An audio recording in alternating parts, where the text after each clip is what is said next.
Kryeministri Edi Rama me bashkëshorten e tij Linda Rama zhvilloi një vizitë në Izrael ku u takua me presidentin Isaac Herzog.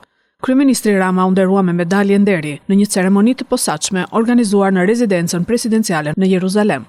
Medalja presidenciale e nderit të Izraelit nderon ata si ju, që kanë ndriçuar botën me udhëheqjen e tyre të jashtëzakonshme, qartësinë morale dhe vlerat demokratike dhe ata që kanë dëshmuar miqësinë e tyre të guximshme me popullin hebre dhe shtetin e Izraelit. Kodi shqiptar i besës, betimi i shenjtë i nderit, mbrojtjes dhe integritetit ndihet mjaft i pranishëm në këtë holl. Besa ka udhëhequr kombin shqiptar dhe ka mbajtur pishtarin e dritës në emër të gjithë njerëzimit në orët e tij më të errta gjatë Holokaustit. Lidhja jon po thellohet në shumë fusha dhe sfera. Fluturimi i ri drejt për drejt midis Tiranës dhe Tel Avivit po thjeshton shumë udhëtimin dhe po ndihmon shkëmbimin e drejt për drejt, tha në fjalën e tij presidenti Herzog. Gjithashtu, ai vazhdoi duke përgëzuar qendrën mjekësore Sheba dhe qeverinë shqiptare për nënshkrimin e marrëveshjes për të ngritur një projekt të përbashkët mjekësor në Shqipëri.